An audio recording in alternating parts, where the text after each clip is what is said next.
Hello and welcome to Real Person Reviews. I'm Sam, and I'm a real person. And today I want to talk to you about Banjo-Kazooie Nuts and Bolts. Now, I've already talked about Banjo-Kazooie and Banjo-Tooie and Grunty's Revenge and even Yooka-Laylee, but this is my first time actually playing this game. And, for a long time, I've always wondered. I've heard a lot of mixed things, a lot of people saying, oh yeah, this game is, actually pretty interesting, it's a pretty neat game. A lot of people being like, hey, this isn't like other Banjo-Kazooie games, this is terrible. And, I guess I just wanted to, as a big fan, I wanted to play it and know for myself, is this game that bad? Is it actually good in some way? Do I like it? Do I not? It's just one of those where I felt like I needed to play to know for myself, rather than just going off of what everyone else was saying. So I finally did it, and I guess the only things to really preface this, other than, written review that's linked in the description, is that I played this on the Rare Replay collection. So it also has the DLC and the stop and swap stuff and whatever. I had all that stuff ready to go because of the version and playing the other stuff before it and whatever. So that's that. And I think that's really all the preface we need. I guess if you don't know about Banjo-Kazooie, where have you been? And check out those other reviews if you want to. Then I don't know. Do you think I know? I don't know. I thought this was a good idea to wear the shirt. You can't even see Banjo's head with my framing. So what do I know? Nothing, apparently.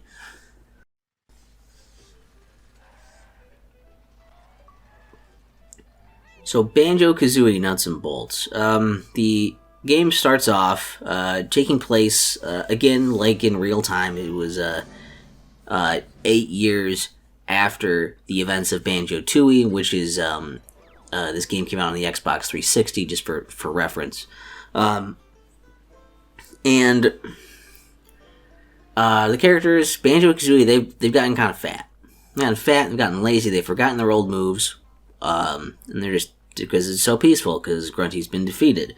But then all of a sudden, Grunty's head comes back up out of nowhere, finds them, and it's like, alright, I'm gonna take you on. So we have the severed head of Gruntilda going to fight a really fat Banjo and Kazooie. And then all of a sudden the game gets stopped, and this new character pops up out of nowhere called the Lord of Games, or LOG for short. And, decides, you know what, we're not doing this.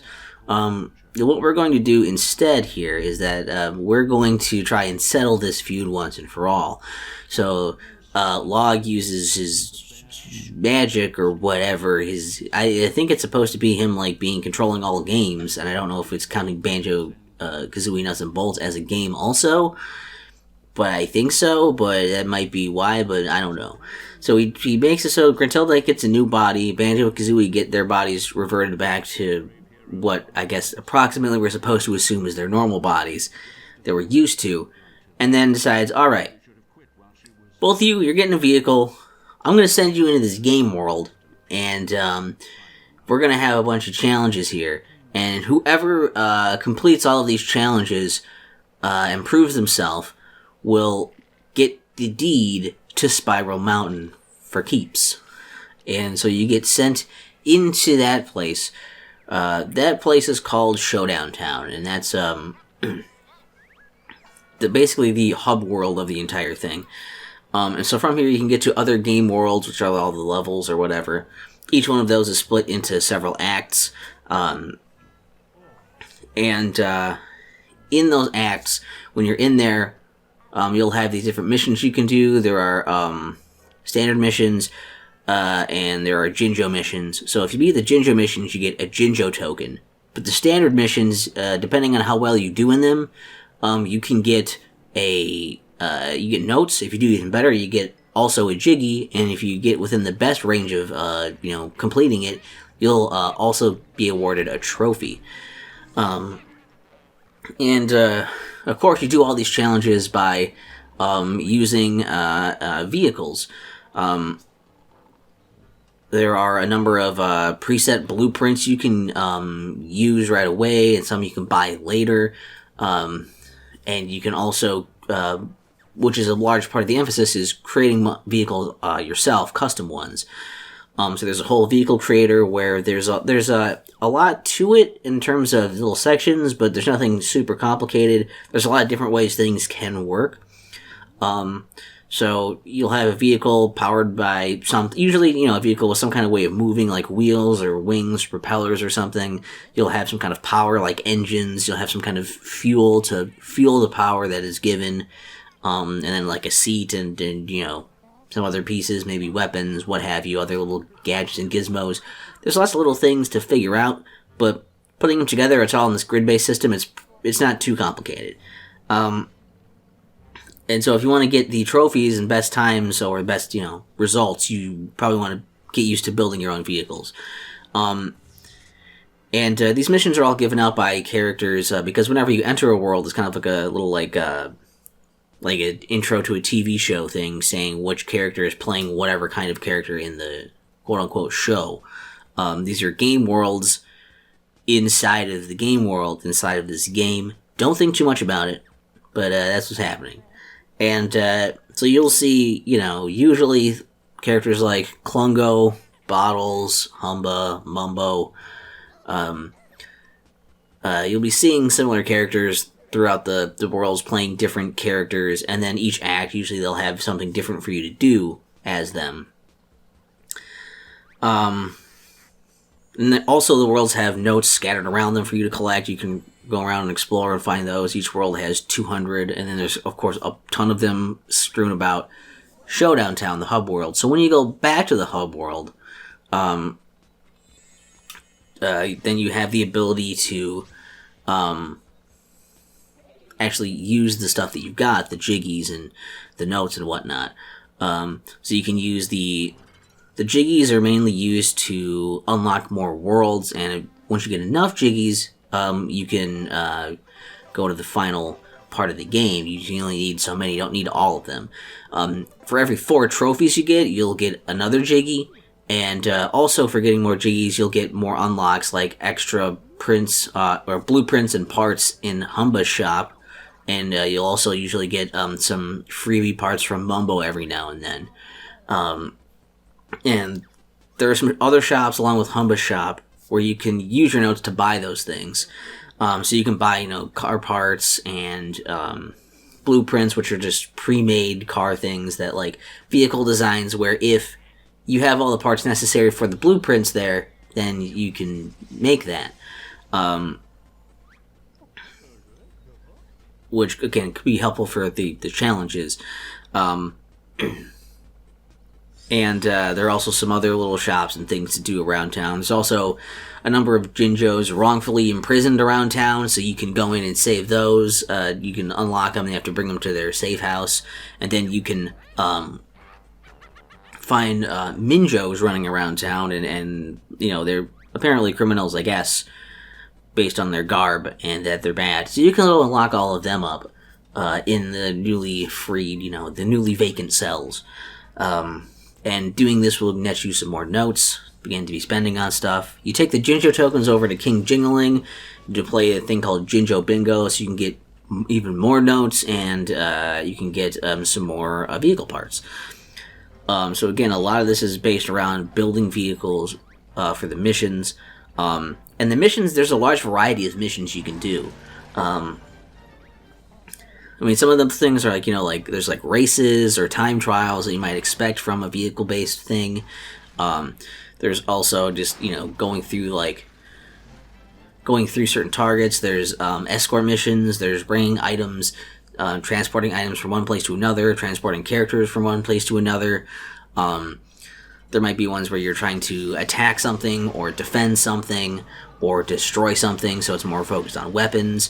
Sometimes, it's about being really fast. Sometimes it's about, a lot of them are really about, just doing really specific things as well in there. A lot of, level-specific, interesting little ideas here and there. So there's a lot of variety in the missions that you will have to do. And you can, when you're going to make vehicles, you can always, make totally custom ones, which you'll probably need to do if you want to get those trophies. But a lot of times these pre-made ones, you can also just use the blueprints you have and take those and modify those a bit to accomplish something, so you at least have a jumping off point. And once you get enough of the jiggies banked and everything, yeah, you'll be able to go to the last level. To unlock new worlds, you don't just bank your jiggies. You have to also, you'll have to be able to open up more worlds along the way. So as you're doing it, once you get enough, you'll get a game globe out of Log's factory. You have to take that to the little pedestal thing it needs to be put on in order to open the world. And to do that, you'll need to have your town vehicle upgraded enough, because you have to use the one vehicle in town. And to get upgrades for that, you'll periodically be seeing opportunities in the worlds to fight Gruntilda, where winning that will net you some upgrade to your vehicle, and usually those upgrades will allow you to explore more parts of the town, reach more things, and ultimately allow you to unlock more of those worlds, because you can get to the place to, put the game globe on the thing to open it. So there's that element of progression there as well. And then, pretty much, yeah, you're doing those things over and over, building vehicles to complete challenges, land vehicles, air vehicles, water vehicles, combinations of those, built for speed or combat or endurance or whatever. There's lots of different things for you to do. And once you get enough of the jiggies, you can unlock the final battle where you'll have an ultimate test of all of the stuff you've been doing and have one final showdown with Gruntilda, and that's the game. And,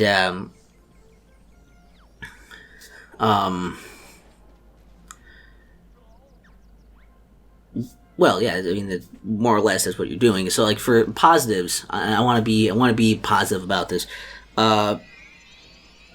There's some good stuff here. I think that visually the game looks really nice. The music is great. The music is really, really good. I think it's very, very fitting of Banjo-Kazooie. The characters and the writing, like, there's familiar characters there, and the writing is actually really good. It feels very much like a Banjo-Kazooie game. So I think those things come together a lot to make it feel like, yeah, this is a in the Banjo-Kazooie universe. There's a lot of care and attention there. A lot of attention to detail, and it definitely doesn't feel like they just slapped, a Banjo-Kazooie skin on a totally different game there. So I like that. And going around and collecting stuff is kind of neat. Like, around the town where you're mostly on foot and collecting a lot of things because of where they're located, that's again, it feels much like the previous game, so that part is kind of nice. And it's kind of neat to explore the levels a bit. The game worlds are interesting enough to, I think there's like enough variety between the different worlds and the way they look and what you do in them and their designs. So while there's not a ton of them, I think that each one has something to do there, something unique to it, and I like that. Some of the challenges are pretty fun too. Like, some of them are pretty tough, can be pretty challenging, and there is a certain satisfaction that comes with, like, this challenge is really hard, but I'm going to try and keep tweaking my vehicle and trying to figure this out. And, like, again, the vehicle creation and, like, editing and stuff isn't too in-depth. Once you kind of understand it a bit, you've done a few vehicles, you're like, okay, I get this. This isn't that bad, right? Because stuff doesn't need to be perfect to work. But, like, you need to, I don't know. You need to just kind of get in the groove and figure out what works, what doesn't, for what you're trying to do. And yeah, I think that, it makes sense. Some of the stuff makes sense to do that you would expect for missions, like racing things or escorting people or something like that, or, combat stuff. All kind of makes sense, you maybe would expect. But I thought it was some of the other ones that were more interesting that I liked more. Like, I don't know, I really like the idea of, like, see how far you can launch a Jinjo, or, like, see if you can knock over a bunch of dominoes in the most effective way. And, like, I don't know, just really, like, interesting challenges there. And some of the challenges make it so that you have to use a certain vehicle.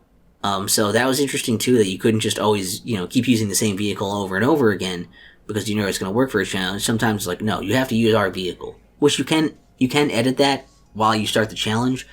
It's just that that's kind of a pain. But you can do it, and that can help in a lot of situations. For some of the trophies, you're probably going to have to. But I also like that the trophies are something that you can actually, you don't need to get them to beat the game. But getting them, pads your jiggy count. It can make you get through the game faster if some of those are easier to get than even some standard jiggies. And also, there's some more reward for it. It's not just like, here's a trophy that's a thing that you don't really care about. A trophy's like, no, trophies can eventually get you jiggies, which you need. So I do like that there's some like incentive to do those beyond just like, see how good I am, you know.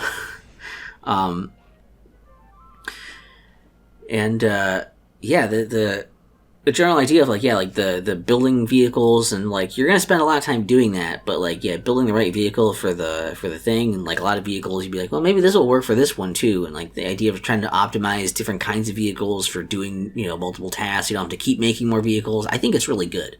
I think I think the general idea of this, as far as what they were trying to do and like what they were using this for, and like combining it with the Banjo-Kazooie universe, I think they did a really good job. The problem there is that when you want to play a Banjo-Kazooie game, you probably want to play a platformer, especially if this is supposed to be a continuation of the Banjo-Kazooie series and try to keep it like on the storyline. This would be a fine spin-off game or a not Banjo-Kazooie game. People would have liked it a lot more, but they expected something out of this. And honestly, I think they would have done better if, or like it would have been smarter if they just taken out the whole collect notes thing. Just give you more notes for completing missions, I think would be probably better. So that way, like, you wouldn't have this weird feeling of like, yeah, the first time I go to a world, I can collect all 200 notes that's in the world, but then there's no reason for me to explore other than to just find the people in the world, which are usually on the map.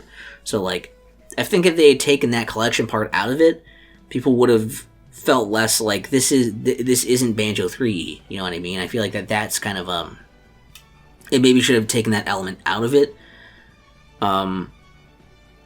Or otherwise it would have had to have had more of it, because the levels do feel really barren if you're going around looking for the notes, and they're only in little like clusters and like very spread out in these big levels that are really big because they're designed to have you do things with vehicles that are much faster than you running on foot, and that are much bigger than the size of the notes. So that was a weird design idea. And reusing the characters constantly, like how many times do we need to see Mumbo and Humba and Klungo and Bottles and all these people? Like, we see the same few people reused in every like game world. Why not have a bunch of new characters? Or why keep going back into the world? Like, it's slightly changed sometimes, but why not just like build the world so that you can facilitate multiple characters, all the missions all at once? So you can go through a whole world in one go and then come back. Like, I don't know, I don't like having to keep going in and then coming back out and then going back in and then coming back out and that kind of thing. And then the tedious, like, put the jiggies, you know, after you get a jiggy, you have to then get it out of the dispenser, then drive it to the thing in the middle of town to actually collect it. Like, I don't know how necessary that is. It feels kind of satisfying to do, I guess, but it also can feel kind of tedious sometimes. It's like, I just want to, like, I did the thing already. Just give me the, I did the challenge. Give me the jiggy. I did it. I think, though, like, by far the worst part of this game, to me, is just the physics. Because this was probably around the time when everyone was like, oh, man, physics, aren't those cool? And I hate them. Because when they work, they're fine. That's fine. But the problem is that there's a lot of times when I'm doing stuff and, like, I, like, looked it up. I'm like, I don't care. I'm looking up, what do I do? And it's like, I'm doing what they're saying to do. I'm doing, like, what it looks like they're doing. I feel like I'm doing the exact same thing multiple times. And sometimes it seems to be all right, like, doing pretty good. And sometimes it just doesn't do well at all. And it feels like, yeah, like, it's the inverse of that meme about insanity. Like, I'm doing the exact same thing over and over, and I'm getting different results. It's driving me insane, because, like, that shouldn't be happening. But, like, obviously things are slightly, technically a little different, because of how pixels and everything and HD works and all that. And so it's so frustrating to be doing the same thing over and over, and be like, one time, be like, it pretty much worked. If I just changed this part of it, like, if I didn't do this wrong turn here or something else here, this would have worked. And then you go to do it again, and the next, like, 5 times in a row, your vehicle decides, now I'm going to flip over this time, or I'm going to spin out all over the place, and I don't know. So that part is probably the most infuriating part of this game. I cannot stress enough how much we're going to be just pissed off at the physics.